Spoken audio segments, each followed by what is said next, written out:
We can deal to a certain extent with the external interruptions simply by saying to ourselves whenever they happen, and even if I notice them, I'm going to ignore them and continue on with whatever I'm doing. On the other hand, it's actually tougher with internal interruptions because given the way the mind works and given the way that the brain works, without a lot of practice, we actually don't have much control over the internal eruptions that kind of pop up into consciousness out of our subconscious mind. They kind of happen like fish jumping up out of a lake over which we don't have any control either. What ends up happening is that you're really again upregulating your sympathetic or fight or flight nervous system, and the example that I can think of is if you hear a noise that surprises you, what's the first thing you do?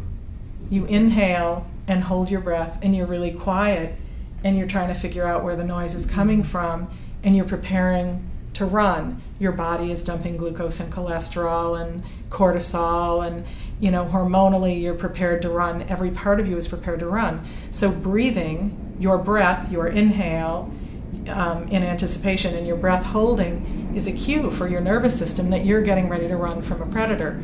Only for most of us, if we're sitting at a computer, if we're texting, we're sitting there in this swamp of hormones and physiological preparation to run, and we're just sitting there. One of the few ways we can get control over that, and this is where it goes back to the previous topic, is through concerted, regular, systematic meditation. Because a big part of what meditation is intended to accomplish is the quieting of the mind. One of the things that I learned in the study of all this, once I realized that there was this compromise of breathing when we were working with technology, was that we cease to be embodied in some way. We're embodied neck up, and so it causes us to be more impulsive, more anxious, and it turns out that breathing and attention and breathing and emotion are commutative. That is, if you are doing a certain breathing pattern, it correlates with certain attention patterns. Mm-hmm. If you have a certain emotion or attention pattern, you are likely breathing a certain way. This is why you can do a breathing intervention and it can shift your ability to pay attention. At least 24 minutes set aside each day for a quiet time that's just your own, come hell or high water, so as to kind of get back to neutral, balance your head so that you can go back out into this chaotic environment. I do that with walking. Good. And Sudoku. Even being focused on one thing. Without any of those is potentially a good contemplative practice.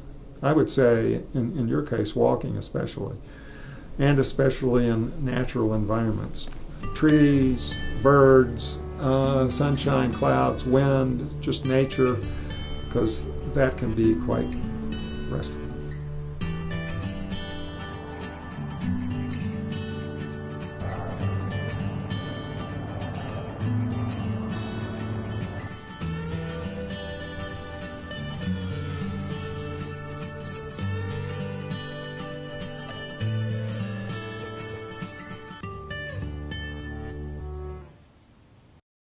It may be that the rate at which these thoughts arise will be lower. They'll happen less often. And also, in any case, through noticing them arising and practicing letting them go, you will be better at not kind of getting sucked in to dealing immediately in a compulsive fashion with whatever mental interruptions happen along the way. I think that if we want to be the innovative thinkers that built the amazing economies and created the extraordinary inventions, that our minds need a range of experiences, including the daydreaming and the wandering and those receptive states.